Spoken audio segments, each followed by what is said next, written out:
સંતો કહે છે એક ઘડી આધી મેં પુણ્યાત કાંઈક કરી લેજો, બાકી માણાનો ફેરો ફોગટ નો વ્યો જાય, લખી લેજો.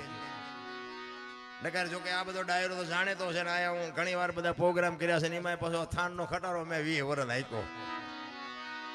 એટલે અનુભવ બધા કર્યા છે, થયા છે, ઝઘડા કર્યા છે, માર્યા છે, માર ખાધો છે, બધું કરી લીધું છે. અને ભજન બાપુ ચારે હું છે ખબર છે, કોઈ આપણો ધણી ન થાય ને પછી ભજન હું છે. આ પૈસાના તમને ભલે ભજન ઉપર ગમે એટલો પ્રેમ હોય, પણ આ પૈસાનો બાપુ ફુગાવો એટલો છે ને, તમે ભજન નહીં કરી શકવાના, એ મને ખબર છે. આ પૈસા અને ખૂટવાના નથી, પૈસા ખૂટે જ ભજન હું છે. પૈસા તો ખૂટવાના નથી, કારણ કે માણસની માંગ જ એવી છે, રાત નદી હળીએ જ એવા સીડ્યા છે. આમ રોજ ઢળી આવે, રોજ ઢળી આવે, એમ કે કાલે આટલા હતા ને આજે આટલા વધ્યા, કાલે આટલા હતા ને આજે આટલા વધ્યા.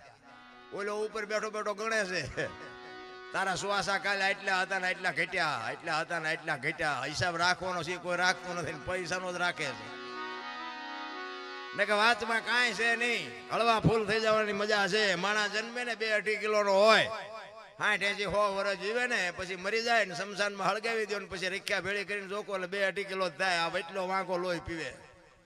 વાતમાં કઈ લાંબુ છે નહીં, લાવ્યા નથી ને કઈ લઈએ નથી. તમને એક જ વાત કરું, 84 લાખ યોની છે એવું મહાપુરુષો કહે છે ને.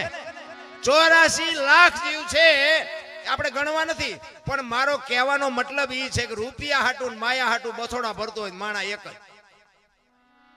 કોઈ કૂતરા, કાગડા, ભૂંડા, ઘોડા, ગધાડા કોઈ પૈસા હાટું મથે, અને કોઈ જીવ ભૂખ્યો રહેતો હોય તો કયો, અને માણાનું ભરાતું હોય તો કયો. આ કૂતરા બજારમાં ઉતાવે ને, હું તો આમ ચારેક નીકળું ને, આમ કૂતરા ઉતાવે ને તો મને ચારેક એને આમ જોઉં ને તો મને એમ મારા દીકરા વાળું પાણી કરીને ઉતાવે ને ઘસઘસા. આમને કાંઈ ઉપાધિ છે, ધાબુ ભરવું છે ને, છોકરો પરણાવો છે ને, ચૂંટણી લડવી છે ને, કાંઈ લોહી ઉકાળા છે ને. કે આપણા જેવું જ છે ને, એનું જીવન તો એનું એવું જ છે ને. ખોરાક જોવે છે, પાણી જોવે છે, હવા જોવે છે, આપણી જેમ બચ્ચા પેદા કરે છે, સંડાસ પાણી, આ તે તમારા ને મારા જે જીવનને આરે જે જરૂરી છે એ બધું એને છે. પણ બાપુ કોઈ જીવ જો ભૂખ્યો રહેતો હોય તો મને બતાવો. કીડીને કણ, હાથીને મને 1000 હાથ વાળો દે છે ને, આપણને ભરોસો નથી. ને કે તમારો મારો બાપુ માના ઉદરમાં હજી જન્મ ન થયો હોય ને, જન્મ થયા પહેલા બાપુ બધીએ ભગવાન વ્યવસ્થા કરીને જ બેઠો હોય છે. દૂધની વ્યવસ્થા હોય, તમારી પથારીની વ્યવસ્થા હોય, તમારું લાલન પાલન કરવા વાળી હોય, નવરાવા ધોરાવા વાળી હોય, અને ગમે એટલું જીવો ને પછી મરી જાવ ને, લાકડા તૈયાર હોય ને, ઉપાડનારા તૈયાર હોય ને, દિવાળી મૂકનારા તૈયાર હોય ને, ઘોંકા મારનારા તૈયાર હોય. હવે પહેલું ને છેલ્લું બે તૈયાર છે, તો વચલું નહીં તૈયાર કરી રાખ્યું હોય. પણ વચ્ચે થોડુંક શું થોડાક મોટા થાય ને, થોડીક બુદ્ધિ આવે ને, એટલે બુદ્ધિના ગાળિયા થયા. હું આમ કરી નાખું, હું આમ કરી નાખું, હું આમ કરી નાખું, એટલે પણ કઈ ન બને. ઘણા નથી કહેતા અમારે કોઈની જરૂર નથી. એટલે આ દુનિયામાં આવવા હાટું 2 વ્યક્તિની જરૂર પડે, અને આ દુનિયા છોડીને જાવ ને તેથી 4 વ્યક્તિની જરૂર પડે. આવીએ નથી હકાતું ને જઈએ નથી હકાતું. શું મારે જરૂર નથી સોટ્યા છો. અરે માણસનો અવતાર મળ્યો છે રામ, અને મને તો એમ થાય સતયુગ ને દ્વાપર ને ત્રેતા ને બધું જવા દો ને. બધા કહે છે કળિયુગ છે, અત્યારે શું ઘટે છે, શું અત્યારે ઘટે છે, હું એ મને કયો તો. વાહન, મકાન, રૂપિયા, લોટા હવામાં ઉડે, વગર દોડે વાતું થાય, હિલોળા કરે એવું નથી. પણ તોય રોવે છે, જ્યાં જાવ ત્યાં બધા રોવે છે. આપણે એમ ખરા અમને જોવે છે શું એ નથી ખબર પડતી. એક પાસે જાઓ તો કે ધાબુ ભરવું છે, છૂટા નથી ને. બીજા પાસે જાઓ કે ડોબું વિયાણું દોવા નથી દેતું. બીજા પાસે જાઓ કે છોકરાને બહુ તેડી ગયા વેવાય મોકલતા નથી. બીજા પાસે જાઓ તો કે છોકરાને પોલીસ વાળા લઈ ગયા જામીન ચડતા નથી. આપણે ક્યાં રોવું, આખી દુનિયા રોવે જ છે. ઈશ્વર મારે મેળવવો છે, એના માટે બાપુ નરસિંહ રોવે, મીરા રોવે, જેઠીરામ રોવે, દાસી જીવણ રોવે. મારા બાપ તે માણા બનાવીને આ દુનિયામાં અમને મોકલ્યા, અને તું અમને જો ભેટો ન થાય તો અમારો અવતાર ફોગટ વ્યો જાય. બાપુ કોણ રોવે છે? કોઈ રોતું નથી રામ. અત્યારે આપડા બધા ભક્તિઓ કરીને માંડવા નાખવી, શું કામ નાખવી? મારા જેવું હાસું હોય નહીં કે આ શેલી ઘડી સુધારવા, બાકી વેરાક બેરાક કઈ નથી ફાટી ગયો. ઓલા ભાઠા પડેલા કોક ને ભાળવી ને, આપણે એમ થાય કે આવો વારો ન આવે, તી હાટું આ માંડવા નાખે બધું. હા, બધું વિચારવા જેવું છે. બાકી ઠેક સુધી બાપુ એક રંગાનો ઉજળા, જેના હાડમાં હલકી ન હોય વાત, એને દુનિયા માને. સમય આવે ને વળી જવાય. આ વળી નથી હકતા ને ત્યાં ખાડમાં જઈને પડે. અમે હુરાભાઈ ને અમે અત્યારે જ ગાડીમાં બેઠા બેઠા વાત કરતા હતા. મેં કીધું આ હમણાં કઈક ઓલું ચેકિન બેકિન કઈક આવ્યું ને બધું ઢીબી નાખ્યું. બધા કે ખાડા બુરવા માંડ્યા ને વાહન લઈ ગયા આમ કર્યું ને તેમ કર્યું. પણ મેં કીધું આ હું 81-82 ની સાલમાં અહીંયા આવ્યો ને, હું ગાડીમાં અહીંયા આવ્યો ને, તારે મેં કીધું હારું પગમાં જોડું નહોતું કોઈને. અને બધા જાણતા હશો તમે કે આ વાત કરું છું ને તમને ખબર છે એવું નથી. તેથી કેવી પરિસ્થિતિ આ પંચાળની હતી. અત્યારે 4 વ્હીલો લઈ લઈને ફરે છે તોય બાપુ પાસા જ નથી. હજી ઢગડી લઉં લ્યો ઢગડી લ્યો. સંતોષ જેવી ચીજ નથી. આપણા ગઢે હોની નોટ નહોતી ભાળી, પણ બાપુ એમના કાળજા કેવા હતા. એક રોટલાનો લોટ હોય અને માગણ આવે અને ઈ રોટલો બાપુ એને દઈ દે. કાલ આપણે એક દી ભૂખ્યા રહી હું ફેર પડે? આને બિચારાને કોણ રોટલો દે? એક રોટલામાં જો બાપુ આવડા મોટા કાળજા હોય અને અત્યારે 1000 મણ થાય તો કે અમારે જ્યાં કઈ થયું જ નથી. બરો નો થયું હોય જીવ જ ભિખારી થઈ ગયા ભલામણ. નકર ટાણું મળ્યું છે મારા રામ. એક હળવા ફૂલ થઈ જાવ ને બાપુ મોજ આવે જીવન જીવવાની. દાસી જીવણ એને ગુરુ કે 18માં બાપુ ભીમ મળ્યા એવું કે છે. એટલે એ દાસી જીવણ જ્યાં ભજન ગાય ને ત્યાં બધું સત્સંગ કરે, ભજન કરે અને પછી બધાને એમ કે ભાઈ કોઈને કાંઈ પ્રશ્ન મૂંઝવતો હોય તો મને કહેજો. રામાયણ, ગીતા, ભાગવત કોઈ પણ પ્રશ્ન, કોઈને કાંઈ તકલીફ હોય તો મને કહેજો. હવે આ વાત ઉડતી ઉડતી ભીમ સાહેબના કાને પડી કે બાપુ એક દાસી જીવન કરીને એક છે ભગત, પણ બાપુ ઓહો કેટલો જ્ઞાની પુરુષ કે કોઈ પણ તમને પ્રશ્ન મૂંઝવતો એના જવાબ આપે. ભીમ સાહેબ કહે છે કે એમ? તો કે હા. તો કે આની પાસે ક્યાંક પ્રોગ્રામ હોય તો કહેજો, મારે સાંભળવા આવવું છે. અને ઈ જ ગામમાં બાપુ દાસી જીવનનો પ્રોગ્રામ. અને કોકે ભીમ સાહેબને કીધું કે ઓલા દાસી જીવન આવ્યા છે, તમારે સાંભળવા આવવું છે? કે હા હા, કે મારે સાંભળવું છે ને. અને દાસી જીવનના પ્રોગ્રામમાં બાપુ વાહે આમ ભીમ સાહેબ બેહી ગયા વાહે જોડામાં. અને જોડામાં જ બેહાય, કોઈ નો કે કાકો જાય. હા, બહુ ગાડલા ઉપર ચડવાની બહુ નો ભી મારવી. પછી કોઈ મોટા માણા આવે ને થકાવીને જોડામાં કાઢે. એના કરતા પાદરા જોડામાં બેઠા હોય કોઈ નો કે. ભીમ સાહેબ બેહી ગયા આમ. અને પછી ભજન ની સંતવાણી ચાલુ થઈ અને દાસી જીવન પછી વચ્ચે બંધ કરીને કહે છે કે કોઈને કાંઈ પ્રશ્ન મૂંઝવતો હોય તો કહેજો, રામાયણ, ગીતા, ભાગવત વિશે. અને તરત જ બાપુ ભીમ સાહેબ ઉભા થયા, બે હાથ જોડીને કીધું કે મારો એક પ્રશ્ન છે. એ કે આ બાજુ આવો, આ બાજુ આવો. કોણ છો તમે? એ કે હું તો ભીમ સાહેબ મને કહે છે બધા, પણ મારો એક પ્રશ્ન છે બાપુ, મને પ્રશ્નનું સમાધાન કરી દો. એ કે બોલો શું છે? એ કે આપની ઓળખાણ મારે જોવે છે. દાસી જીવન કે મને તમે નથી ઓળખતા? આવડું છોકરું મને ન ઓળખતું હોય એવું ન બને, તમે નથી ઓળખતા? એ કે છોકરું ઓળખતું હશે પણ હું નથી ઓળખતો, મને એટલું એક ઓળખાણ કરાવો, આપ કોણ છો? એ કે દાસી જીવન કે ને ઈ મારું નામ, કે ઈ તો આ પૂતળાનું નામ છે, હું તમારું નામ પૂછું. અને ભાઈ દાસી જીવન હલવાના. પછી વિચાર કરે છે કે આ છાતીના, ગાલના, કપાળના, માથું તો દાસી જીવન ક્યાં?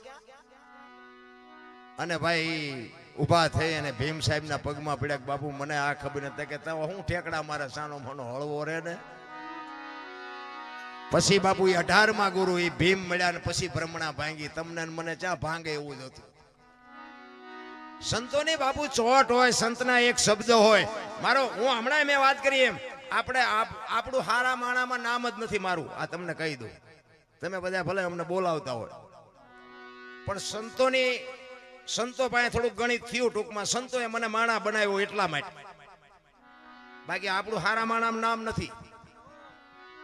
આ સંતોએ બાપુ જો આંગળી ન પકડી હોત ને તો હું અત્યારે ઉપર વિયો ગયો હોત ને કામ આલ્પા હોત. આ તમને કહી દઉં, આ સંતોની કૃપા છે, સાધુની. બાકી આમ બંદૂક લઈને સામે ઉભો હોય ને તો આપણને કઈ ફેર નતો પડતો. પણ બાપુ સંતો બાપુ જયારે મળે ને, એક જાડેજા જેવા જાડેજાને સતી તોરલ મળે અને આ કાંઠે બારવટીયો હોય ને આમાં કાંઠે સંત બનાવી દે ને, આ સંતોની તાકાત છે, આ સાધુની તાકાત છે. કારણ કે આ છે ને બુદ્ધિનો કે આ વિજ્ઞાનનો વિષય જ નથી. અત્યારે અમને બધા સાંભળે છે એટલે આ બહાર હો, અહીંયા ગામમાં તો બધી આબરૂ જેટલી છે આવો તો ખબર પડે. પણ કહેવાનો મારો મિનિંગ એ છે કે સમય મળે ને પછી પાછું વળી જવાય, પાછું વળ્યા પછી એ મારે પકડાય નહીં. એટલે મેં હમણાં કીધું ને કે આવા આયોજન કરતા છે ને એને લોહી તો પીતા જ છે. એમ જાડેજો સતી તોરલ મળ્યા નહોતા ને ત્યારે બાપુ આમ બજારમાં નીકળે ને બારીઓ બારણા ફટોફટ બંધ થઈ જાય.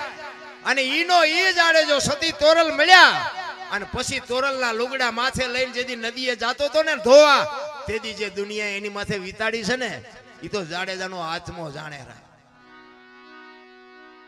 તમે બાપુ આ દુનિયામાં માર્ગે ચડો ને પછી તો દુનિયા તમારું લોહી પી જાય છે. ફરમ હોય ફટકેલી અને સુલે ચડવું પડે પણ આવળ હોય અલબેલી અને કોઈ ન પૂછે કાગડા. દુનિયામાં બાપુ તમે કઈક અમે આવું બોલીને ગાઈને અમે પછી હેઠા ઉતરીને એટલે કેટલાય અમારું લોહી પીવે. આ તમે આવડવાનો તો બોલ્યા, અહીંયા જો આમ બોલ્યા હોત ને તો સારું. આ આમ બોલ્યા હતા ને આમ બોલ્યા પણ અહીં આવીને બે બોલો કરા કાનની બુટીઓ લાલ થઈ જાય છે કે નહીં? આ તમે એમ માનો છો કે આ હેલું છે? આ નાક કાન ઘરે મૂકીને આવે ને એ ભજન કરીએ કે તમારું કામ જ નથી. અમે તો આ તો ઘરનો ડાયરો છે, બાકી હું તો બહાર ગયો હોય તો કહી દઉં કે તમારું, કારણ કે અમે અહીંથી એમ કે રામા પીરની જે અને અમારા સામે ઉઘરાણી આવ્યા એમ બેઠા હોય એટલે આ જે તો બોલો ભગવાનની જે છે અમારી નથી. હવે ઈ ન કરી શકો બીજું શું કરી શકો? ફરમ હોય ફટકેલી અને સુલે ચડવું પડે. તમારી કિંમત હશે એટલે દુનિયા તમારું લોહી પીશે ને તમે લુખા ગુંડા હશો ને તો તમે આમ હાલાવતા હશો ને દુનિયા બજાર મૂકીને વહી જાય ગોલ્યો હાલ્યો હવે ચાલો આપણે આમ વ્યા જાય. આનું નામ દુનિયા. દુનિયાને જગતને ભગતને કોઈ દી પત્યું જ નથી. કારણ કે આ દુનિયા છે ને કોઈ વાતે હાથમાં જ નથી આવે એવી દુનિયા. એક ગામની બાજુમાંથી બાપ દીકરો બે ઘોડું લઈને નીકળ્યા. બાપા ઘોડામાં જ બેઠેલા, છોકરો હેઠો આલ્યો. તો સોરો અહીંયા બધી રીધી સીધી બેઠી જ હોય.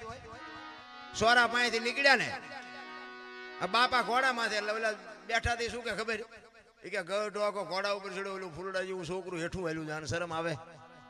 એટલે ગામ બહાર નીકળીને પછી બાપાએ કીધું એના છોકરાને કે બેટા એક કામ કરીને કે હું હેઠો આલ્યો તું ઉપર ચડી જા. બીજું ગામ આવ્યું ને કે જુવાન જોત ઘોડા ઉપર બેઠો છે, ડોહાના બિચારાને ટાંટિયા તોડાવે છે શે શરમ. પછી બહાર નીકળીને કે બાપા એક કામ કરો ને કે હું કે હાલો આપણે બે જણા બેસી જઈએ. એ બે જણા બેઠા ને પછી બીજું ગામ આવ્યું ને કે આમને છે કે દયા જેવો સાંટો બે સોંટ્યા છે, બે જણા બે.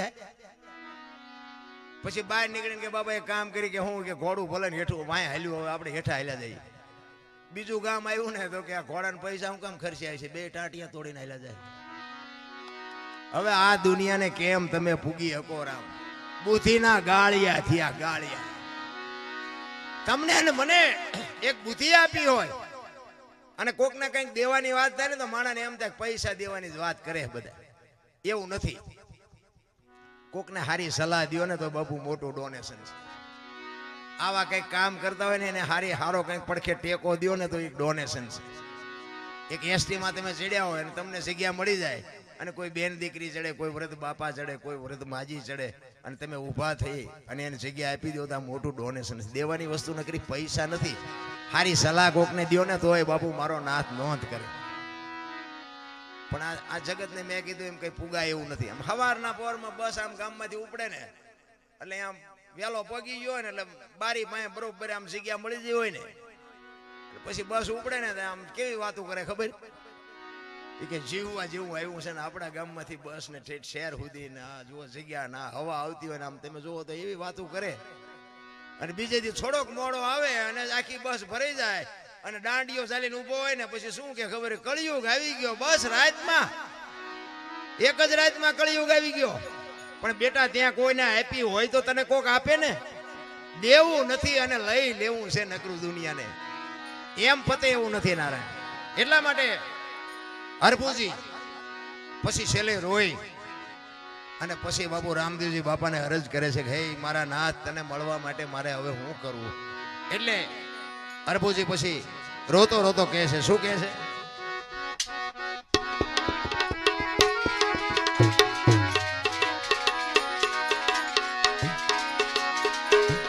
લીલોડે ચડીને રે એ જે મંડપમાં તમે પધારજો રે.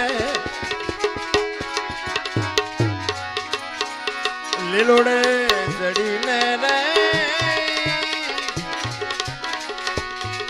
એ જે મંડપમાં પધારજો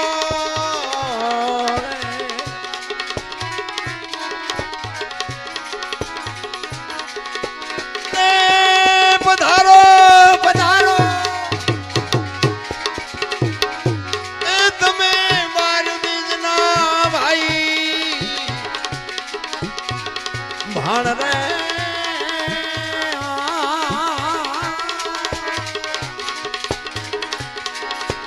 ઘોડલા રે ચરંતા રે એ દીઠારામ પીર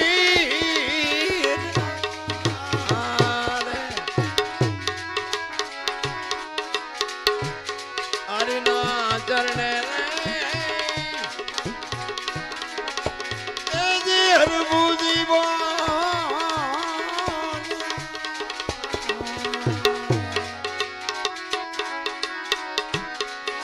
હરિના ચરણે રે એ જે હરભુજી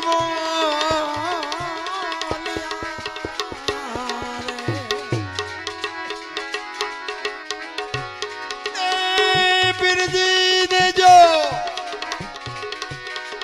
એ તમારા ચરણે ભાઈ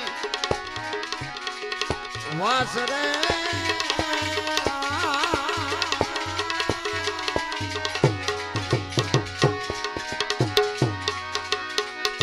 ઘોડલા રે ચરંતા રે દીઠારામ પીર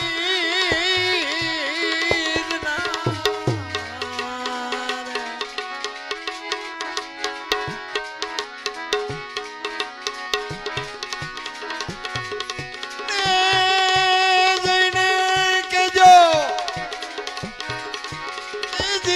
આટલો સંદેશ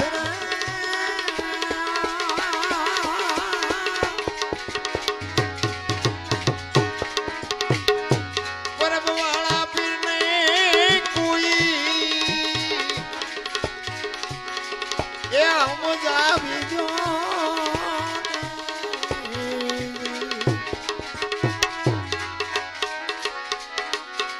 એ સમજાવી દો મનાવી